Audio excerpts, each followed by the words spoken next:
አልካትራዝ ደሴት ሳን ፍራንሲስኮ አሜሪካ። የዓለማችን እጅግ አደገኛ የማፊያ ቡድን አባላት ከሰላማዊ ሰዎች ተለይተው ለብቻቸው የሚጠበቁበት ዓለም በቃኝ ወህኒ ቤት። በእስር ቤትነት ባገለገለበት 29 ዓመታት አሜሪካን አንቀጥቅጠው የመንግስታቸውን ልብ አውልቀው ወደ አልካትራዝ ከተላኩ ወንጀለኞች መካከል ለታሪክ ከደሴቱ አምልጦ የወጣ አንድም እስረኛ አልተገኘም። ለነገሩ ደሴቱ ለአደገኛ ወንጀለኞች እስር ቤትነት የተመረጠበት ዋናው ምክንያትም ይኸው ነው። አልካትራዝ እንዲሁ እስር ቤት ብቻ ተብሎ የሚታለፍ አይደለም። ሰው ሰራሽ የሆኑትን የጥበቃ ስርዓቶች ብንተዋቸው እንኳን ደሴቱ በሶስት አደገኛ የተፈጥሮ ኃይሎች ይጠበቃል። ከአልካትራዝ እስር ቤት አምልጦ የወጣ አንድ ወንጀለኛ ከፊት ለፊቱ የሚጠብቀው ውቅያኖስ ነው። ውቅያኖሱ ዙሪያው በገደል የተከበበ በአደገኛ ወጀብ የሚናጥና የሰው ልጅ ቀበኛ በሆኑ አደገኛ ሻርኮች የተሞላ ነው። እናም ገደሉን ቢያልፉ ወጀቡን ቢያልፉ ሻርኩ አይምራቸውምና ከአልካትራዝ ለማምለጥ የሚሞክሩ እስረኞች ይኖራሉ ተብሎ አይታሰብም። ሆኖም ዛሬ የምንነግራችሁ ይህንን ሁሉ እምነት መና ስላስቀሩ እንኳን ለማድረግ ለማሰብ የሚከብደውን ከአልካትራዝ የማምለጥ እቅድ በተሳካ ሁኔታ ተግብረው እስር ቤቱ ተዘግቶ የቱሪስት መዳረሻ እንዲሆን ምክንያት ስለሆኑ 3 እስረኞች ታሪክ ነው። እስረኞቹ ዛሬም ድረስ ፋይላቸው አልተዘጋም። ኤፍቢአይ የለም ሰዎቹ ውቅያኖስ ውስጥ ሰጥመው ሳይሞቱ አይቀርም ብሎ ጉዳዩን ቢዘጋውም ፋይላቸው ወደ አሜሪካን ማርሻል ሰርቪስ ከተላለፈ በኋላ ግን አዳዲስ ፍንጮች መገኘት ጀመሩ። እስረኞቹ ከውቅያኖሱ ወጥተው ከአልካትራዝ ደሴት በቅርብ ርቀት ከሚገኘው ማሪን ካውንቲ መኪና ሰርቀው ስለማምለጣቸው ሪፖርቱ ያትታል። ኤፍቢአይ ያልተቀበለውም እንጂ ከዚህ በላይ ተአማኒ የሆነ መረጃ ከቤተሰቦቻቸው ተገኝቷል። ቤተሰቦቻቸው እንደሚሉት ከሆነ ልጆቻቸው በደቡብ አሜሪካ በሰላም እንደሚኖሩ በተደጋጋሚ አድራሻ ያልተጻፈበት ፖስታና ፎቶግራፍ እንደሚልኩላቸው ይናገራሉ። በፖስታው ላይ የሰፈረው የእጅ ጽሑፍ ከቀደመው የእጅ ጽሑፋቸው ጋር በባለሙያ ተመሳክሮ ጽሑፉ በትክክል የነሱ ስለመሆኑ ማረጋገጫ ተሰጥቶበታል። ያም ሆኖ ዛሬም ድረስ የአሜሪካ መንግስት ሰዎቹ የት እንደሚገኙ ሊደርስባቸው አልቻለም። መላው ዓለም በፊልም፣ በመጽሐፍ፣ በዶክመንተሪና በተከታታይ ድራማ መልክ እየሰራ የተደነቀበትን ይህንን የምንጊዜም አስገራሚ ታሪካቸውን ለዛሬ ይዘንላችሁ ቀርበናል። አልካትራዝ ደሴት ከሳን ፍራንሲስኮ የውቅያኖስ ዳርቻ በ1 ማይል ርቀት ላይ ይገኛል። የአልካትራዝ እስረኞች እያንዳንዳቸው የየራሳቸው ጠባብ ክፍል ሲኖራቸው 24 ሰዓት በጥበቃ ፖሊሶች እይታ ውስጥ ሆነው ከፍተኛ ክትትል ይደረግላቸዋል። ሰዎቹ በግድግዳ ከተሸፈኑ ምን እንደሚፈጥሩ አይታወቅምና የእያንዳንዱ ክፍል ወደ ውስጥ በግልጽ በሚያሳይ የብረት ፍርግርግ የተሰራ ነው። በዚህም ሙሉ ኮሪደሩና የእስረኞች ክፍል ለ24 ሰዓት እይታ ውስጥ ያርፋል። በተጨማሪም ለ3 እስረኞች አንድ የጥበቃ ቡድን አባል የተመደበላቸው ቢሆንም ሰዎቹ አይታመኑምና በቀን ለ12 ጊዜ በየ2 ሰዓቱ ልዩነት የእስረኞች ቆጠራ ይካሄዳል። ይህን የጥበቃ ስርዓት አልፎ ከክፍሉ የወጣ እስረኛ በግቢው ዙሪያ በሚገኙ 6 ረጃጅም ማማዎች ላይ የሚገኙ ስናይፐር የያዙ አልሞ ተኳሾች ይጠብቁታል። ሆኖም በተአምር ካልሞ ተኳሾቹ አመለጠ ቢባል እንኳን ወደ ላይ 6 ሜትር የሚረዝመውን ግንብና አደገኛ አጥር ዘሎ ማለፍ አይችልም። ፍራንክ ሞሪስና ወንድማማቾቹ ክላረንስና ጆን አንግለን እንዴት ይህንን ሁሉ የጥበቃ ስርዓት አልፈው አመለጡ የሚለው ዛሬም ለብዙዎች እንቆቅልሽ ነው። ነገሩን ለመረዳት እንዲያመቸን እስኪ ከሰዎቹ ማንነት እንጀምር። ፍራንክ ሞሪስ የአሜሪካ እስር ቤቶች ሁሉ የሰለቹት ከ13 ዓመቱ ጀምሮ በዝርፊያ የሚተዳደር ከፍተኛ የአይኪው መጠን እንዳለው የሚነገርለት ሰው ነው። ደጋግሞ ወንጀል በመስራትና ደጋግሞ በመታሰር የሚታወቀው ሞሪስ አንድ ከዚህም የከፋ ልማድ አለው፣ ከእስር ቤት የማምለጥ። ከአልካትራዝ ደሴት ከማምለጡ በፊት ከ4 እስር ቤቶች በተሳካ ሁኔታ አምልጧል። በመጨረሻ አልካትራዝ እስር ቤት ያስወረወረውም ይህ ነውጠኛ ባህሪው ነው። ወንድማማቾቹ ክላረንስና ጆን አንግለን የፍሎሪዳ ጆርጂያ ተወላጆች ሲሆኑ ማህፀን ብቻ ሳይሆን ባህሪም ይጋራሉ። ከምንም በላይ የሚያመሳስላቸው ደግሞ ዝርፊያ መውደዳቸው ነው። በኦሃዮ የሚገኝ አንድ ባንክ ዘርፈው ቢታሰሩም እስር ቤቱን ሰብረው በማምለጣቸው ታድነው ተይዘው ማምለጥ ወደማይችሉበት አልካትራዝ እስር ቤት ተላኩ። 3ቱ እስረኞች ከአልካትራዝ ብን ብለው ከጠፉ በኋላ በተደረገ ምርመራ 1/4ኛ ግብረ አበር እንዳላቸው ተደረሰበት። ግብረ አበራቸው ለወራት የተደረገውን የማምለጥ ሙከራ ዋናውን ንድፍ ያወጣሁት እኔ ነኝ ይላል። እውነቱን ከተናገርክ ፍርዱ ይቀልልሃል በመባሉ የማምለጣቸው ሚስጥር በምርመራ ከመረጋገጡ በፊት አንድም ሳያስቀር የዘከዘከው እሱ ነው። ይህ ሰው ስሙ አለን ዌስት ይባላል። ዌስት ሲናገር የአልካትራዝ የእስረኞች ክፍል አንድ ትንሽ ክፍተት አለው ከተባለ ከመታጠቢያ ሲንኩ በታች ያለው የአየር ማስገቢያ ነው። እናም ከእስር ቤቱ የማምለጥ ሴራ የተጠነሰሰውም የተተገበረውም ይህንን የአየር ማስገቢያ ክፍተት ማዕከል አድርጎ ነው። እቅዱ እንዲህ ነው። መጀመሪያ የአየር ማስገቢያ ፋኑን መንቀል፣ ክፍተቱን ተጠቅሞ ወደ ሌላው ክፍል መግባት፣ በኮሪደሩ በኩል አልፎ ወደ ላይ የተንጠላጠሉ ጣሪያ ላይ መውጣት፣ ቀጥሎ ጣሪያ ላይ ያለውን ክፍተት ተጠቅሞ ከህንፃው ማምለጥ። ሆኖም የአየር ማስገቢያው ለንፋስ እንጂ ለሰው ማለፊያነት አልተሰራምና ጠባብ ነው። ሰው እንዲያልፍበት ክፍተቱ መስፋት ይኖርበታል። ችግሩ በእያንዳንዱ እስረኛ ክፍል እንኳን ግድግዳ የሚበሱበት የጥፍራቸውን ቆሻሻ የሚያጸዱበት ስንጥር ማግኘት አይቻልም። ግድግዳ የሚበሳ መሳሪያ ቢያገኙ እንኳን ድምፅ ስለሚያወጣ በደቂቃው ውስጥ በጥበቃው ቡድን አባላት ይያዛሉ። ድምፅ ሳያሰማ ግድግዳ የሚበሳ መሳሪያ ቢያገኙ እንኳን ሌላ ችግር አለ። የእስረኞቹ ክፍል ከፊት ለፊቱ ክፍት ነውና በየደቂቃው በኮሪደሩ የሚመላለሱ ፖሊሶችና በየ2 ሰዓቱ ለቆጠራ የሚመጡ የጥበቃ ቡድን አባላት ከግድግዳው ጋር ሲታገሉ ወይም ግድግዳው ላይ የተፈጠረውን ክፍተት በመመልከት አሊያም የግድግዳውን ፍቅፋቂ ወለሉ ላይ ስለሚያዩ በቀላሉ ይዟቸዋል። ሰዎቹ ግን ለዚህ ሁሉ ችግር መላ አላቸው። የግድግዳውን ቀዳዳ ለማስፋት ከእስር ቤቱ ምግብ ቤት የሰረቁትን ማንኪያ ተጠቀሙ። ምናልባትም የጥበቃ ሰዎች በሚዘዋወሩበት ሰዓት ግድግዳው ላይ የጭረት ምልክት እንዳያዩ ቁፋሮውን ከመጀመራቸው በፊት የንፋስ መውጫ ፋኑን የሚመስል ሌላ የወረቀት ፋን ሰሩ። በተጨማሪም የጥበቃ ቡድን አባላቱ በየደቂቃው ስለሚንቀሳቀሱ ተራ በተራ አንዳቸውን እየጠበቁ አንዱ ሲቆፍር አንዱ የፖሊሶችን እንቅስቃሴ እየተከታተለ ከወራት ልፋት በኋላ ቁፋሮ በድል ተጠናቀቀ። አሁን ከክፍላቸው መውጣት የሚችሉበትን ቀዳዳ ፈጥረዋል።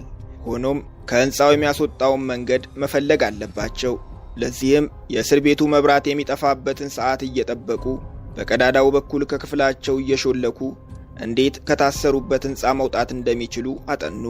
ከክፍላቸው ጀርባ በሚገኝ ዩቲሊቲ ኮሪደር በኩል ወደ ላይ ተንጠላጥለው ጣሪያ ላይ ባለ ቀዳዳ በመሽለክ ከህንፃው ማምለጥ እንደሚችሉ ቢደርሱበትም እዚህም አንድ ችግር ገጠማቸው። ጣሪያው በቀላሉ የማይከፈት የብረት ክዳን አለው። በመሆኑም ብረቱን ለመቁረጥ የሚሆን መሳሪያና ተጨማሪ ጊዜ ያስፈልጋቸዋል። ከእስር ቤቱ ወርክሾፕ የቫኪዩም ክሊነር ሞተርና የብረት መቁረጫ ምላጭ በመስረቅና ከቁርጥራጭ ብረቶች የተሰራ ድሪል በመጠቀም ብረቱን መቁረጥ የሚችሉበትን መፍትሄ አገኙ። ሆኖም የጣሪያውን ክዳን ለመቁረጥ ወደ ላይ ሲወጡ ለቁጥጥር የመጡ ፖሊሶች በክፍላቸው ካጧቸው ጨዋታው ፈረሰ ማለት ነው። ወንድማማቾቹ ክላረንስና ጆን አንግለን ለዚህ መፍትሄ አለን አሉ። ሁለቱ ወንድማማቾች የታወቁ ሰዓሊዎች ናቸው። እናም እነሱ በማይኖሩበት ሰዓት እነሱም መስሎ አልጋቸው ላይ የሚተኛ ቁስ ስለመፍጠር አሰቡ። የመጸዳጃ ቤት ወረቀት፣ የግድግዳውን ፍቅፋቂ ሲሚንቶና የገላ መታጠቢያ ሳሙና በመጠቀም የሰው ጭንቅላት የሚመስል ቅርጽ ሰሩ። ከእስር ቤቱ የእስረኞችን ጸጉር አሰባስበው በሙጫ ከቅርጹ ጋር አጣበቁት። እናም ከክፍላቸው ሲወጡ አርቲፊሻል ጭንቅላታቸውን ሰው አስመስለው በብርድ ልብስ ጠቅልለው ያስተኙታል። በዚህ መልኩ የጣሪያውን ክዳን መክፈት ቻሉ። አሁን አንድ ነገር ይቀራቸዋል። እስር ቤቱን ከከበበው ውቅያኖስ ማምለጥ የሚችሉበት ሌላ ዘዴ። ሰዎቹ ለዚህም ቀድመው ተዘጋጅተውበታል። ከእስር ቤቱ ለወራት እየሰረቁ ያጠራቀሟቸው 50 የዝናብ ልብሶች አሏቸው። እነዚህን ልብሶች እየቀደዱ በሙጫ በማያያዝ መነፋት የሚችል ጀልባ አድርገው ሰሯቸው። ቀጥሎ ከእስር ቤቱ ወርክሾፕ እንጨት ሰርቀው የጀልባ መቅዘፊያ አድርገው ሰሩት። አሁን የሚጠበቀው የማምለጫው ቀን ነው። ሰኔ 11 ቀን 1962 የመጨረሻዋ ቀን ሆነች። ቀድመው የተለማመዱት ድራማ ነበርና ባዘጋጁት መንገድ እየተሽለኮለኩ የህንፃው ጣሪያ ላይ ደረሱ። እዚህ ጥንቃቄ ያስፈልጋል። ሙሉ ግቢው በፓትሮል ይጠበቃል። ግቢውን የሚሽከረከር ከፍተኛ የፓውዛ መብራት አለ። በዛ ላይ አጥር። ሰዎቹ ልምድ አላቸውና ፖሊሶቹም መብራቱም እንዳያገኛቸው ከፍተኛ ጥንቃቄ በማድረግ በኪችኑ በኩል ያለ የውሃ መውረጃ ቱቦ በመጠቀም ከህንፃው ወረዱ። ቀጥሎ አንድ በአንድ አጥሩን እየተንጠላጠሉ ወረዱ። ከአጥር ወርደው ውቅያኖስ የገቡበት የመጨረሻዋ ቦታ ይህች ናት። የእስር ቤቱ ፖሊሶች የሰዎቹን መጥፋት ያወቁት ሲነጋ ነው። ሦስቱም እስረኞች መነሳት ባለባቸው ሰዓት አልተነሱም። ቢጠሩ አይሰሙም። አንድ የጥበቃ ቡድኑ አባል በያዘው ዱላ የሞሪስን ጭንቅላት ነካ አደረገው። ምናልባትም በሕይወት ዘመኑ እንዲህ ደንግጦ ላያውቅ ይችላል። የሞሪስ ጭንቅላት ከአካሉ ተቀንጥሶ መሬት ላይ ወደቀ። በድንጋጤ የእስር ቤቱን አላርም ነክቶ ግቢውን በጩኸት ደበላለቀው። አሜሪካ ታመሰች። ጋዜጦች፣ ሬዲዮና ቴሌቪዥን አልካትራዝ እስር ቤት ተደፈረ አሉ። አልካትራዝ ደሴት በየብስ በአየርና በባህር ቢበረበር ከዛን ቀን ጀምሮ ሦስቱን ሰዎች አይቻቸዋለሁ የሚል ሰው አልተገኘም። በዛ ሰዓት 3 እስረኞች ከአልካትራዝ እስር ቤት ስለመጥፋታቸው እንጂ እንዴት እንደጠፉ ማንም አያውቅም ነበር። ሆኖም ሚስጥሩን የሚያውቅ አንድ ሰው እዛው አልካትራዝ ደሴት ውስጥ ይገኝ ነበር። አለን ዌስት ይባላል። አልካትራዝን ከደፈሩት 3ቱ ሰዎች ጋር ሲሰራ የቆየ ታሳሪ ነው። 3ቱ አምልጠው እስር ቤቱ በሚበረበርበት ወቅት በአለን ዌስት ክፍል አንድ ፍንጭ ተገኘ። 3ቱ ሰዎች ሰው አስመስለው ካስተኙት ጭንቅላት ጋር ተመሳሳይ የሆነ አራተኛ ጭንቅላት በዌስት ክፍል ተገኘ። አለን ዌስት ተይዞ ሲመረመር ከመጀመሪያ ጀምሮ የነበረውን አጠቃላይ ዕቅድና አተገባበር ዘከዘከው። እንደ አለን ዌስት ገለጻ ከሆነ ዕቅዳቸው ከአልካትራዝ ካመለጡ በኋላ በ2 ማይል ርቀት ላይ ወደሚገኘውና ማንም ወደማይኖርበት ኤንጅል ደሴት መሄድ ነው። ከኤንጅል ደሴት በጀልባ ወደ ማሪን ካውንቲ መሄድ፣ ከማሪን ካውንቲ መኪና ሰርቆ ለዘለዓለም ወደማይገኙበት ወደ የራሳቸው ዓለም መጥፋት። ሰዎቹ ዕቅዱን በትክክል እንደተገበሩት የሚያሳዩ 2 ከዝናብ ጃኬቶች የተሰሩ የጀልባ ክፍሎችና 2 መቅዘፊያዎች በኤንጅል ደሴት አካባቢ መገኘታቸው ለአለን ዌስት ምስክርነት አመኔታን አስገኝቶለታል። ሆኖም ከ17 ዓመታት ፍለጋ በኋላ ኤፍቢአይ የማይገኝ ነገር መፈለግ ሰለቸኝ፣ ሰዎቹ አላመለጡም፣ በውቅያኖስ ውስጥ ሰጥመው ሞተዋል ሲል በ1979 ፋይላቸውን ዘጋው። ኤፍቢአይ ጉዳዩን ይዝጋው እንጂ ፋይሉ ወደ አሜሪካ ማርሻል ሰርቪስ ተዘዋውሮ ምርመራው ቀጠለ። በ2003 ዓ.ም የአሜሪካ ማርሻል ሰርቪስ አዲስ አለቃ ተሾሙለት። ሰውየው ከአልካትራዝ እስር ቤት ያመለጡት የ3ቱ ሰዎች ፋይል እንደገና በጥብቅ እንዲመረመር አዘዙ። የሚገርመው በወቅቱ ኤፍቢአይ ችላ ብሎ ያለፋቸው አስገራሚ መረጃዎች ተመዝግበው ተገኙ። ሰዎቹ ባመለጡበት ቀን ማግስት በማሪን አንዲት ሰማያዊ ሼቭሮሌት መኪና ስለመጥፋቷ ሪፖርት ተደርጎ ነበር። የሚገርመው ደግሞ ከአካባቢው ነዋሪዎች በተገኘ መረጃ መሰረት መኪናዋ በጠፋችበት ሰዓት 3 ሰዎች መኪናዋ ውስጥ ተቀምጠው ታይተዋል። ይህም አለን ዌስት ዕቅዳችን ከማሪን መኪና ሰርቆ ማምለጥ ነበር ካለው ጋር አንድ ሆኖ ተገኘ። ፋይሉ በደንብ ሲመረመር በዛው ቀን የተመዘገበ አንድ የትራፊክ አደጋ ተገኘ። አደጋው የደረሰበት ሰው በሰጠው ቃል መሰረት አደጋው የደረሰበት ሰማያዊ ሼቭሮሌት መኪና የያዙ 3 ሰዎች በኃይል መኪና እየነዱ ሲመጡ እነሱን ለመሸሽ ባደረገው ጥረት ከመንገድ በመውጣቱ ነበር። ይህ መረጃ የተገኘው ሰዎቹ ካመለጡ ከ41 ዓመታት በኋላ ነውና ለታሪኩ አጋዥ መረጃ ከመሆን ባለፈ ወደ ሰዎቹ የሚመራ ሆኖ አልተገኘም። የአንግለን ወንድማማቾች ቤተሰቦች ግን ከዚህ የተሻለ መረጃ አለን ይላሉ። እህታቸው ይፋ ባደረገችው መረጃ መሰረት ወንድሞቿ ካመለጡ ከ4 ቀን በኋላ አንድ አጭር ደብዳቤ ደርሷታል። አድርገነዋል፣ ሞሪስ፣ ክላረንስና ጆን አንግለን ይላል ጽሑፉ። በተመሳሳይ ቀን ይኸው ደብዳቤ ለእናትና አባታቸውም ተልኮላቸዋል። በዚህ ሳያበቁ ከእስር ቤቱ ካመለጡበት ቀን ጀምሮ በሚከበሩ በዓላት ሁሉ ቤተሰቦቹ የፖስት ካርድ ስጦታ ይላክላቸው ነበር። በፖስታው ሽፋን ላይ ያለው አድራሻ ፖስታው የመጣው ከደቡብ አሜሪካ እንደሆነ ይናገራል። በፖስት ካርዱ ላይ ያለው የእጅ ጽሑፍ ከበፊት የእጅ ጽሑፋቸው ጋር ሲመሳከር ጸሐፊዎቹ ራሳቸው እንደሆኑ ይገልጻል። ከዚህ በላይ የሚገርም ሌላ ክስተት አለ።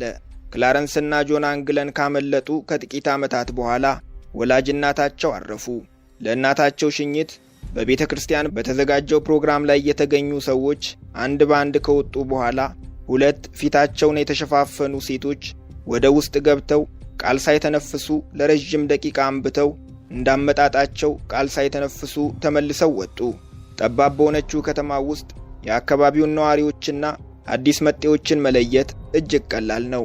ሆኖም እነዚህ 2 ሴቶች ማን እንደሆኑና ከየት እንደመጡ የሚያውቅ አንድም የአካባቢው ሰው አልተገኘም። የሐዘን ሰዓቱ አልፎ ሴቶቹም ከሄዱ በኋላ የተገመተው ግን ግልጽ ነበር። 2ቱ ልጆቻቸው ናቸው ተባለ።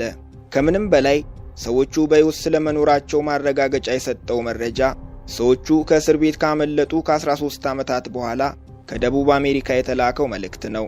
መልእክቱን ያመጣው ወደ ደቡብ አሜሪካ ሄዶ የተመለሰ ክላረንስና ጆን አንግለንንም ሆነ ቤተሰቦቻቸውን በደንብ የሚያውቅ ሰው ነው። ሰውየው ሁለቱን እንዳገኛቸው ገልጾ አደራ ብለው ለቤተሰቦቻቸው የላኩትን የሁለቱን ልጆቻቸው ፎቶግራፍ አምጥቶ ለቤተሰቦቹ አስረከበ። ይህም ሆኖ ኤፍቢአይ የለም ሰዎቹ አላመለጡም፣ ውቅያኖስ ውስጥ ተዘፍቀው ሞተዋል ይላል። ክርክሩ ሳይቋጭ እነሆ 54 ዓመታት አለፉ።